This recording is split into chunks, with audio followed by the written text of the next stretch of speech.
last part. We are moving on to our next and the last part of today's class, in fact, the chapter cancer. So initially I had said that there are three categories of genes: the tumor suppressor gene, the proto-oncogenes, and the mutated genes. So we have discussed in depth the variety of proto-oncogenes, and we have seen how the proto-oncogene can be transformed into oncogene by basic three categories: either chromosomal translocation, either a point mutation, or a gene amplification. Now we move on to the very important category of tumor suppressor gene, retinoblastoma. So this retinoblastoma is found on chromosome 13 in the 14.1 to 14.2 region. And it spans about 180 kilobases of DNA to produce a 928 amino acid nuclear phosphoprotein. Nuclear phosphoprotein means it's written that it is a protein that can be phosphorylated.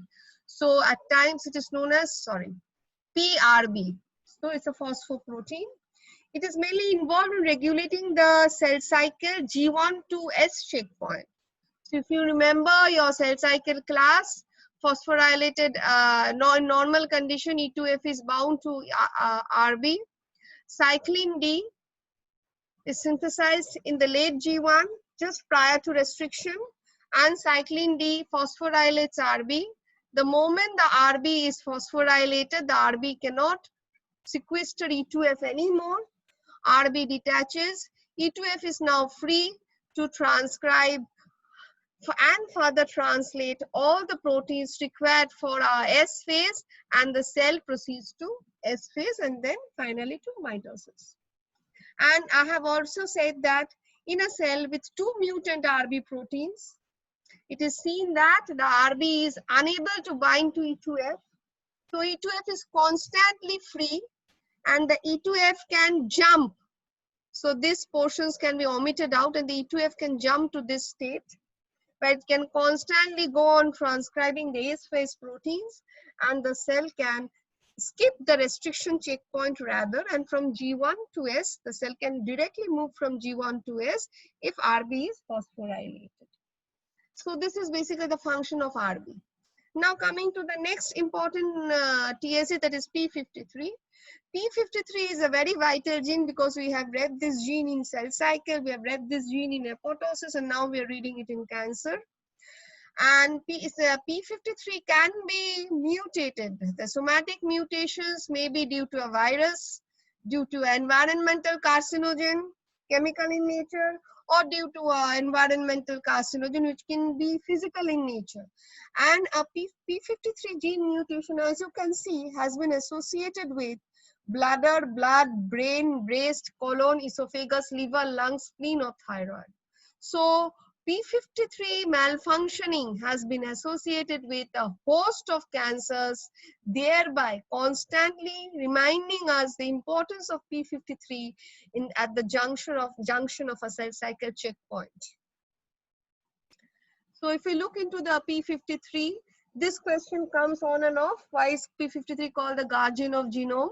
So depending on the damage that is induced in the DNA, the P53 can operate through two pathways. It has an option. It can go through the P21 pathway, where the ultimate output is cell cycle arrest, as we had discussed in our class in cell cycle, or P53, depending on the DNA damage, P53 can activate BAX, thereby causing cell death. Since the P53 has a choice between death and arrest, hence P53 is known as the guardian of genome.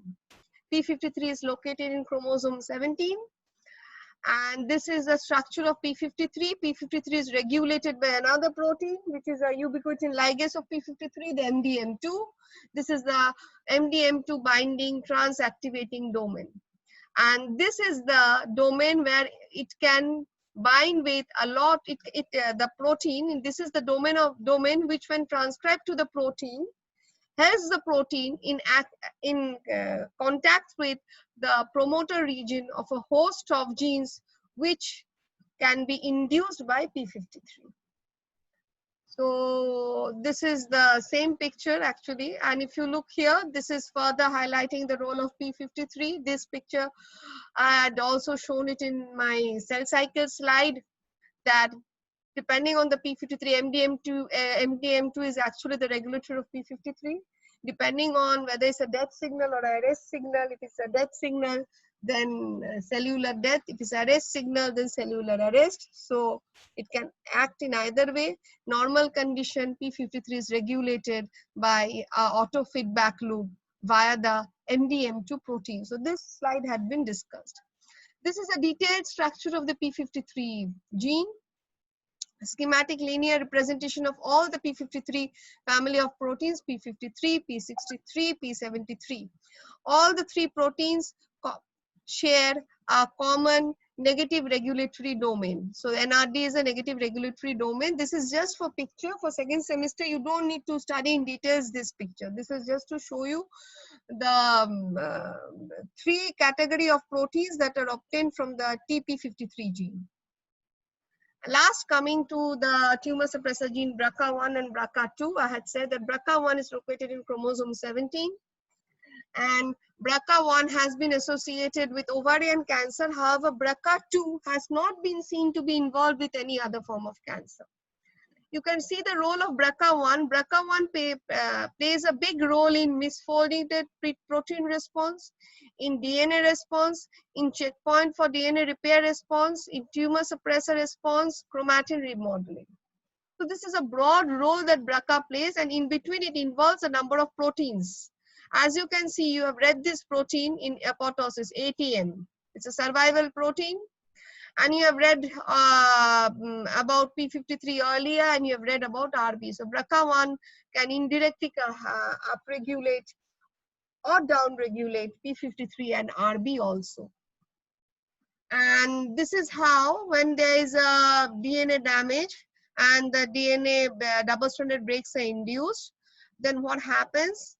The DNA of the undamaged sister chromatid. So if there's a sister chromatid, so this is happening prior to M phase, G2. So there is the sister chromatid. The sister chromatid then extends, it helps the other DNA by its two arms to resynthesize the broken part and then totally form a completed DNA.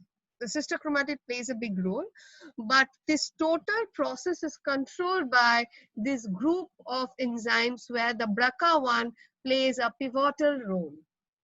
Since the BRCA1 plays a pivotal role in helping of repair of double-stranded breaks that is usually seen when the cell moves from S to G2 phase, that BRCA1 has such an important role. This BRCA1 also plays almost an important role like P53 in maintaining the genome.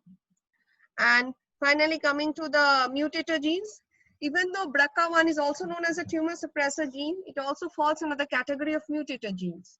There's another example of mutator genes which I have given you is the HNPCC gene. The HNPCC gene, if you remember, we had studied about this gene in our first class when we had studied the Walgenstein model of colorectal cancer. And there we had seen that at chromosome 5, there is a APC mutation followed by RAS proto-oncogene mutation followed by P53 mutation. So in colon cancer,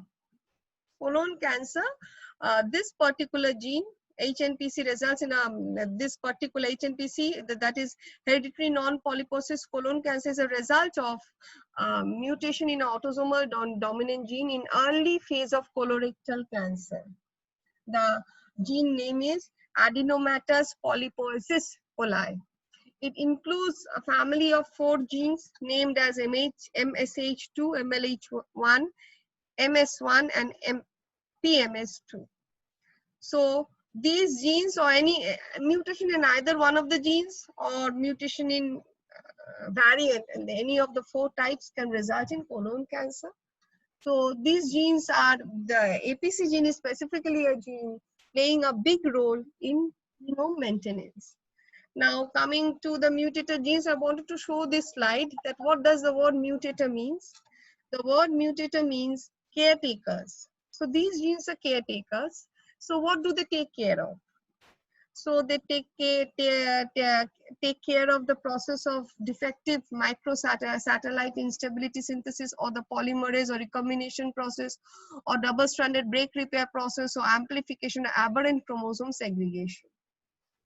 For second sim, we don't have to go into these details. Just wanted to share this slide to show you that the caretaker genes actually take care of a lot of molecular phenomena that are involved in repair mechanism, in recombination mechanism, and in the mechanism of replication. So mutation in this caretaker genes actually makes any of these three processes haywire. So either the replication processes becomes anomalous, or the recombination process might become anomalous. So the mutated genes are also an important category of genes. Much research is going on in this area to exactly how how are they controlling a lot of factors. This is still a upcoming research area. So we do not know the exact molecular models of how these mutator genes are activated or inactivated, or are they constitutive in nature. So these researches are coming up, but mutator genes means caretaker genes. So with this, I come to my last slide. These are some very famous cases of, this is a case, hereditary non-polyposis colorectal cancer and xeroderma pigmentosum. These are examples of point mutation, insertion and deletion resulting in some tumors. This is a mutator gene case, so this results in tumor. This result at times in skin cancer, and some diseases due to repair of double-stranded breaks going wrong. For example, the Fanconi anomia, the BRCA1, BRCA2, and the Bloom syndrome. These are due to the defect in the double-stranded repair pathway or the homologous recombination pathway. So, as resulting in a variety of carcinomas again here. So with this, I come to the end of cancer. So now let's go on to your question.